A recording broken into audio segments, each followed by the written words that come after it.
Welcome to The Explainer. Today, we're diving headfirst into a truly fascinating and highly specific theological framework. We'll be looking directly at a 1983 speech by Reverend Sun Myung Moon called Original World and Present World. Whether you're already deeply familiar with this theology or you're hearing about it for the absolute first time, we're going to break down exactly how this text attempts to bridge the massive gap between the chaotic reality we live in and a proposed spiritually perfect universe. So let's jump right in. Real quick, here's our roadmap. We'll start with the gap between worlds, then explore the formula for supreme goodness, look at the family as a textbook, examine the path of self-denial, and finally wrap up with building the ideal world. All right, section 1, the gap between worlds. Because before we can even talk about an ideal world, we really have to understand exactly what the text claims is wrong with the one we're standing in right now. The speech argues that our current reality is basically barricaded. It's compartmentalized, chopped up into these fragmented pieces, driven entirely by human selfishness. I mean, you can't just walk into anyone's home and expect to be welcomed, right? There are walls everywhere. Now, contrast this with God's original ideal world. The text describes this as a state of total freedom, an unrestricted connection where pure goodness allows you to relate to everyone and everything with zero limitations whatsoever. Now, what's really fascinating here is how the text completely redefines standard goodness.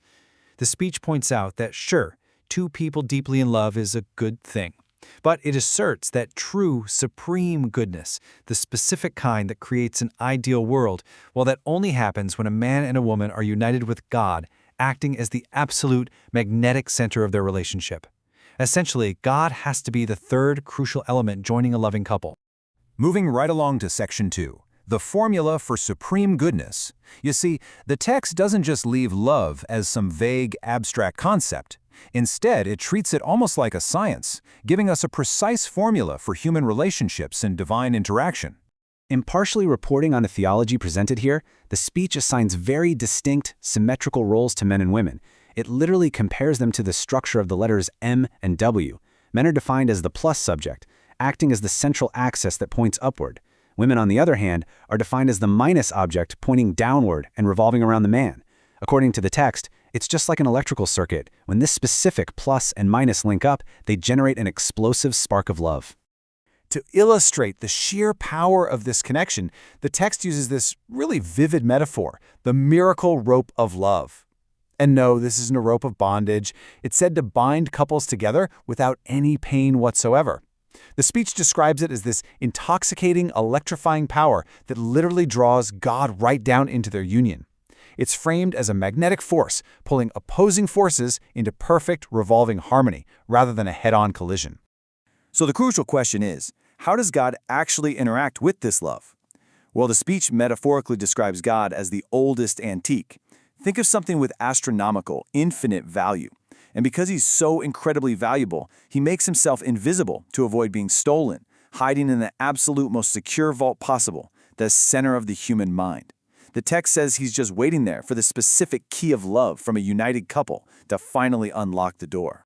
Now, because this theology views the highly specific union of opposite polarities as the absolute only way to ignite the universe, it takes a very hardline stance on any deviations. Maintaining strict neutrality as we look at this text, the speech explicitly claims that same-sex movements entirely violate this precise plus and minus formula. In the source material, these are described as offenses against God's natural law, which allegedly triggers natural consequences to curtail them. Okay, section 3, the family as a textbook. Expanding our view outward, let's look at how this exact formula of love is practically applied across generations to supposedly create an ideal society. We're essentially taking the formula and scaling it way up. And this perfectly illustrates the speech's requirement for a multi-generational structure. The ideal setup presented is 3 generations living under one roof. Notice the flow of authority here. Grandparents sit in God's ultimate position. So honoring your grandparents is directly equated to loving God, because they hold the ultimate authority to delegate blessings down to the parents, who then pass those blessings right down to the children. So why is this specific family structure so vital? Well, the text argues that the family acts as a literal textbook of love. You practice loving your family, and then you expand that exact same love to the community, meaning you treat older neighbors as your grandparents and younger ones as your children. And here's the real kicker. All of this must be perfected here on Earth. Why? Because the speech claims that people enter the spirit world not as solitary individuals, but as an intact family unit. Your earthly family is essentially the exact blueprint for eternity. Which brings us to Section 4, the path of self-denial. So how does the source text say someone actually achieves this incredibly disciplined, ideal family state when we're living in such a fragmented modern world? Well, it requires a pretty rigorous process.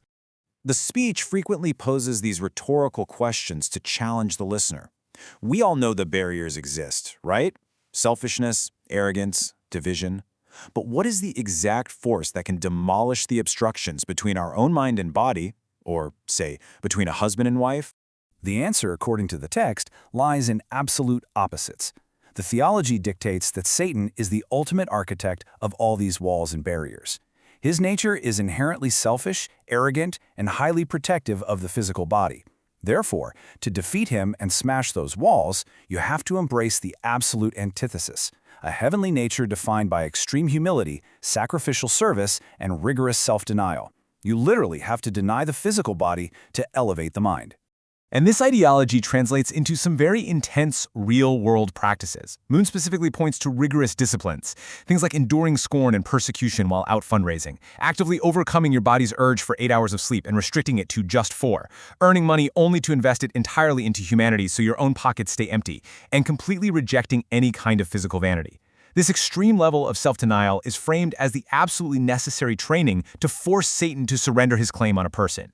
In a highly specific and honestly fascinating application of this self-denial, the text explains the rationale behind arranged marriages of complete opposites. It explicitly uses the example of matching a handsome man with an ugly woman. Why on earth would they do that? Because the intense, incredibly difficult struggle to unite physically and overcome that visual judgment is considered the exact spiritual training you need. The logic here is, if you can bridge that personal gap, you are building the spiritual muscle required to eventually unite opposing global superpowers. It's like a giant puzzle piece for world peace. Finally, Section 5, Building the Ideal World. Let's zoom all the way out to the grand, ultimate objective described in this explainer. We've gone from the individual mind, to the couple, to the family, and now we are looking at the entire globe.